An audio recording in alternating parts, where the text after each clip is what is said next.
ተመልካቾቻችን ከናሁ ቴሌቪዥን የሀገር ውስጥና የባህር ማዶ ዜናዎቻችን ወደ እናንተ የሚደርሱበት ጊዜው አሁን ነው። ከዜናዎቹ ጋር ኤልዳና ታደሰ አብሬያችሁ ቆይታ አደርጋለሁ። አብራችሁ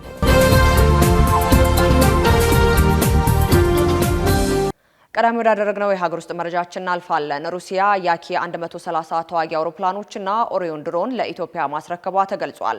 ሩሲያ እስከ 6 የሚደርሱ ያኪ 130 የተራራቁ የማሰልጠኛና ቀላል ተዋጊ አውሮፕላኖች እንዲሁም ደግሞ ቢያንስ አንድ ኦሪዮን የተሰኘ ተዋጊ ድሮን ለኢትዮጵያ ማስረከቧን ዲኤፍ አፍሪካ የተሰኘ የዩክሬን የመከላከያ ጉዳዮች ህትመት ዘግቧል።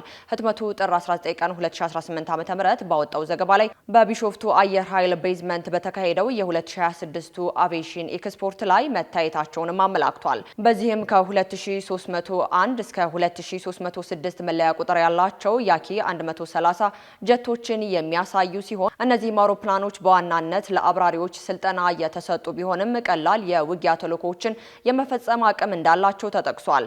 እንደ ዘገባው ከሆነ የኦሪዮን ሰው አልባ አውሮፕላኖች በኢትዮጵያ መታየቱ የሩሲያ ሰራሽ ምርት በይፋ ለውጭ ሀገር ሲሸጥ የታየበት የመጀመሪያው አጋጣሚ ነው ተብሏል።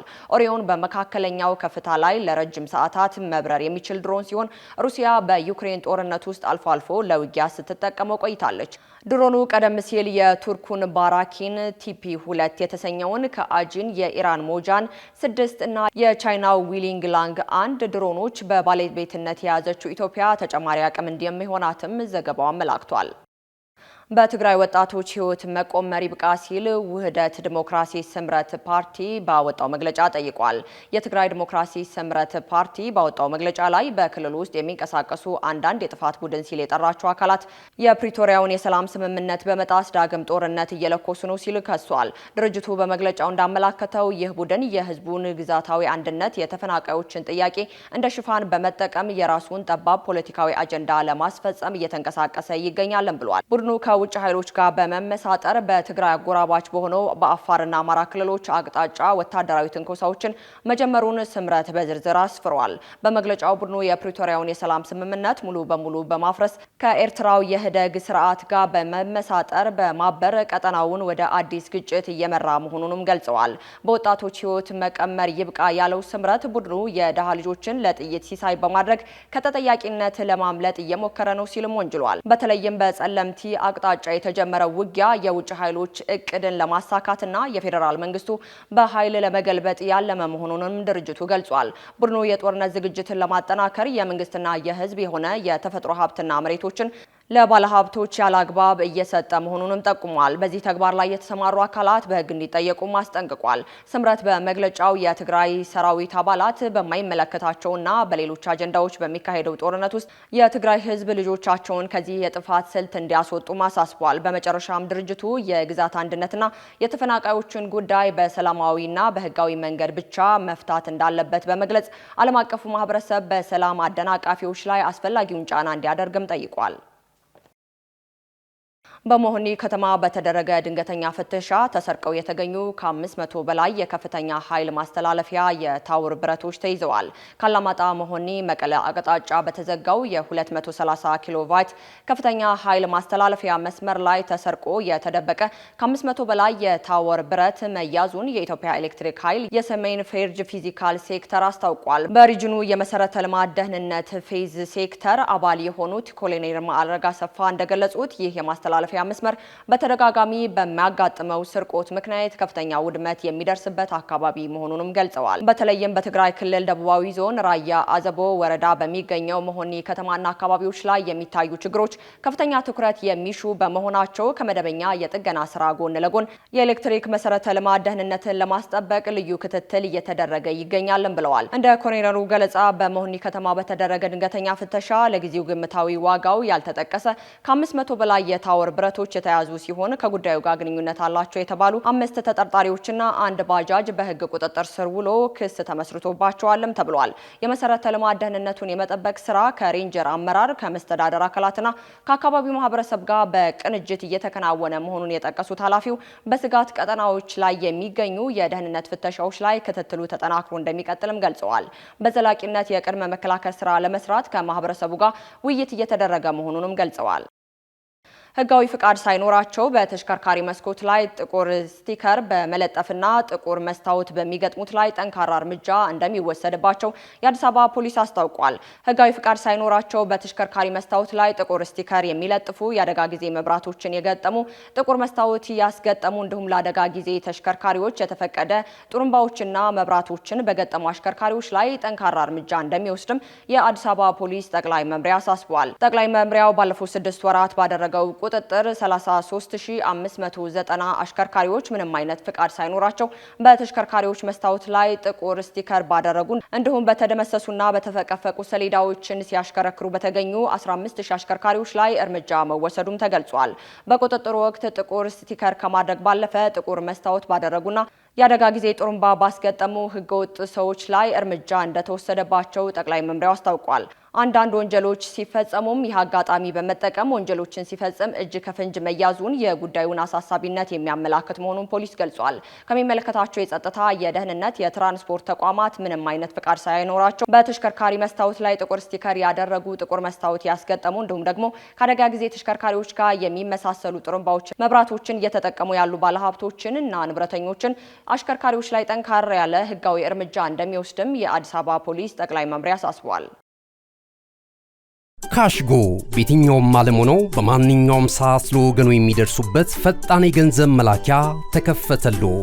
ማስተርና ቪዛ ካርዶን በመጠቀም ከ5 እስከ 20 ዶላር የሚልኩበት አዲስ የገንዘብ መላኪያ መንገድ። ካሽጎን ለየት የሚያደርገው የትኛውም የገንዘብ ዝውውር በፍጥነት አገልግሎት ከመስጠቱም ባሻገር ለማንኛውም አገልግሎት ምንም አይነት ክፍያ አለመጠየቁ ነው።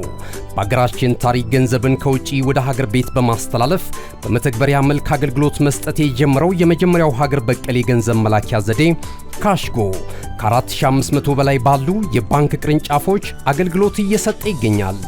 ገንዘቦን በሰኮንዶች ልዩነት ውስጥ ይፈልጉ በአካውንቶ ወይንም በእጆ ቆጥረው የሚወስዱበት ልዩ ዘዴ። በቅርቡ ሁሉንም ኢትዮጵያዊ ባለቤት ለማድረግ ጉዞ የጀመረው ካሽጎ ዛሬውኑ መተግበሪያውን በስልኮ ላይ በመጫን የአገልግሎቱ ተጠቃሚ ሆኑ። ፍጥነት መለያችን፣ ኢትዮጵያን መክፈቻችን፣ ካሽጎ ነው መላኪያችን። ካሽጎ የአዲሱ ትውልድ ብራንድ። እነሆ የምስራች! የ10 አየር መንገድ የበረራ ትኬት ለውድ ደንበኞቹ በተቀላጠፈና አስተማማኝ በሆነ መንገድ እያቀረበ ያለው።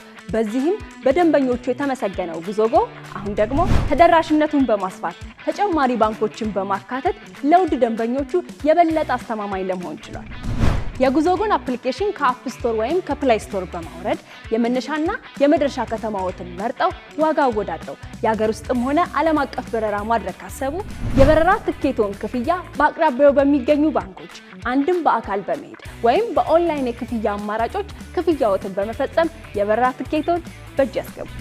ከዚህም በተጨማሪ እንደ ሁል ጊዜው ወደ ጉዞጎ የጥሪ ማዕከላችን 7473 በመደወል ከሙሉ የበረራ መረጃ ጋር የ24 ሰዓት የትኬት አገልግሎት ማግኘት እንደሚችሉ ስናበስሮ በታላቅ ደስታ ነው። ለበረራዎ ጉዞጎ።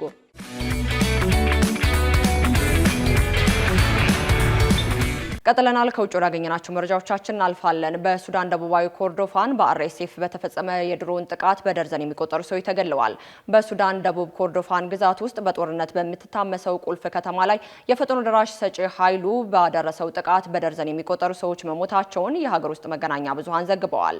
የሱዳን ጦር 54ኛ ብርጌድ ዋና መስሪያ ቤትና የማዕከላዊ ገበያን ጨምሮ በርካታ አካባቢዎች በአጥፍቶ ጠፊዎች ድሮኖች መመታታቸውን የሱዳን ትሪቢው የሀገር ውስጥ ምንጭን ጠቅሶና የሕክምና ቡድኖችን ጠቅሶ ዘግቧል። የወቅቱ የአርኤስኤፍ ጥቃት በገለልተኛ አካል ማረጋገጥ እንዳልተቻለ የተሰማ ሲሆን ይህም ከመንግስት ጋር የተቆራኘ የሱዳን ጦር ኃይል ዴሌን በተሰኘው ከተማ ለ2 ዓመታት ያህል የቆየውን አርኤስኤፍን ከበባን ለመስፈር ቁልፍ በሆነችው የአቅራቢያ መስመር ላይ ጥቃት ማድረሱ ከጀመረ ከአንድ ቀን በኋላ ጥቃት ደርሶበታል ተብሏል። ዴሌን ከካልዴን የክልል ዋና ከተማና በአርኤስኤፍ ሊከበቡ በተፈለገችው የሰሜንዋ ኮርዶፋን ግዛት ዋና ከተማ በሆነችው በአል አርቤዴን መካከልም ትገኛለች። ትገኛለች። የሱዳን ፈጥኖ ደራሽ ኃይሉና የሱዳን ጦር ከሚያዝያ 2023 ጀምሮ ሱዳንን ለመቆጣጠር የእርስ በርስ ጦርነት ሲያካሂዱ ቆይተዋል። ይህም በሺዎች የሚቆጠሩ ሰዎች ተገለዋል፣ በሚሊዮኖች የሚቆጠሩት ደግሞ ከቤት ንብረታቸው ተፈናቅለዋል። ከበባው ከተነሳ ጀምሮ በዳሊን የድሮን ጥቃት የአገልግሎት ተቋማትን ያወደመና በርካታ ጉዳቶችንም አስከትሏል። ወታደራዊ ምንጮች ለሱዳን ትሪቢዩን እንደተናገሩት አርኤስኤፍ ከበባውን ወደ ነበረበት ለመመለስ እየሞከረ ቢሆንም የሱዳን ጦር አካባቢውን መያዝና በሰሜን ኮርዶፋን ግዛት ውስጥ በምትገኘው ሃሊባን በምትባል ስትራቴጂ ከተማ አቅራቢያ የሚያደርሰውን ጥቃት መመከቱን ቀጥሏል። በመጨረሻም ቻይና በኢራን ውስጥ ወታደራዊ ጥቃት እንዳይፈጸም አስጠነቀቀች። የአሜሪካኑ ፕሬዝዳንት ዶናልድ ትራምፕ በኢራን ወታደራዊ ዛቻ ማጠናከራቸውን ተከትሎ ቻይና በመካከለኛው ምስራቅ ወታደራዊ ጥቃት እንዳይፈጸም አስጠንቅቃለች። በተባበሩት መንግስታት የቻይና አምባሳደር ፊካጊን ለጸጥታው ምክር ቤት በሰጡት ማብራሪያ የኃይል እርምጃ ችግር ሊፈጥር እንደሚችልም ገልጸዋል። በዚህ ወቅት አምባሳደሩ ማንኛውንም ወታደራዊ ጥቃት በመካከለኛው ምስራቅ የማይደገም አደጋን ያስከትላልን ብለዋል። የቻይና ማስጠንቀቂያ የወጣው የአሜሪካ ጦር መርከብ ወደ መካከለኛው ምስራቅ እየተንቀሳቀሰ መሆኑን ተከትሎ ነው። በትናንትናው ዕለት ትራምፕ በማህበራዊ ሚዲያቸው ባሳለፉት መልእክት ኢራን ጊዜው ያለፈባት መሆኑን በመግለጽ ዛቻ አሰምተዋል ሲል ቢቢሲ ዘግቧል። በሀገራችን የንግድ ሚዲያ ታሪክ ግንባር ቀደምት ሆኖ በርካታ አስተማሪ፣ አዝናኝና መረጃ ሰጪ ዝግጅቶችን ጊዜው አሁን ነው ሲል በበርካታ አማራጮች ለእናንተ ውድ ተመልካቾቻችን ሲያደርስ የቆየው ናሁ ቴሌቪዥን አሁንም ዘመኑ የደረሰበትን የመረጃ ተደራሽነት ከግምት ውስጥ በማስገባት ቲቪ ለምኔ ሲል በአይነቱ ለየት ያለ የቲቪ የስልክ መተግበሪያ ሲያበስራችሁ በታላቅ ኩራት ታጅቦ ነው። በፈለጉት ጊዜና ሰዓት በምንም ቦታና ሁኔታ ውስጥ ሆነው መረጃን በእጅ ስልኮ ማግኘት ይፈልጋሉ። እንግዲያውስ በቀላል አጠቃቀም በቀልጣፋ ሁኔታ በጽሁፍ በድምጽና በምስል አማራጮች መረጃን ከታማኒ ምንጮች ባሉበት ሊያደርሶት ዝግጅቱን ጨርሷል። ምን ማየት ምንስ መስማት ይፈልጋሉ? ከስፖርት ኖት፣ ከመዝናኛው፣ ከፖለቲካው ወይስ ዓለም አቀፍ ጉዳዮች? አጫጭር መረጃዎችን ከቢዝነስና ኢኮኖሚ መረጃዎች ጋር አሰባጥሮ በናሁ አርካይቭ በትዝታ የዋሊት መልሶ በመረጃ ቡፌ ሊያንበሻብሾት ዘመናዊ አዲስ የስልክ መተግበሪያ በአዲስ ዓመት ስጦታ የሚመለከቱበት ብቻ ሳይሆን የሚሳተፉበት፣ የሚሰሙበት ብቻ ሳይሆን የሚናገሩበት በአዝናኝ ጥያቄና መልሶች ዳጎስ ያለ ሽልማት የጉርሻ አማራጭ አቅርቦሎታል። የዓለም አቀፍ ሚዲያዎችን ሰበር ዜናዎች በአማርኛ ተርጉሞ የሚያስነብብ በተለያዩ የቋንቋ አማራጮች የቀረበ የአዲስ ዓመት ልዩ ገጸ በረከት ከናሁ ቴሌቪዥን። እንደ ጋዜጣ እንነበባለን፣ እንደ ራዲዮ እንደመጣለን፣ እንደ ቴሌቪዥን በስልክ እንታያለን። አዲስ አማራጭ በአዲስ ዘመን ናሁ ቴሌቪዥን። መረጃን ከምንጩ በቀላል አማራጭ በቀጥታ ስርጭት ወደ እናንተ የምናደርስበት ጊዜው አሁን ነው። ናሁ ቴሌቪዥን። መልካም አዲስ ዓመት።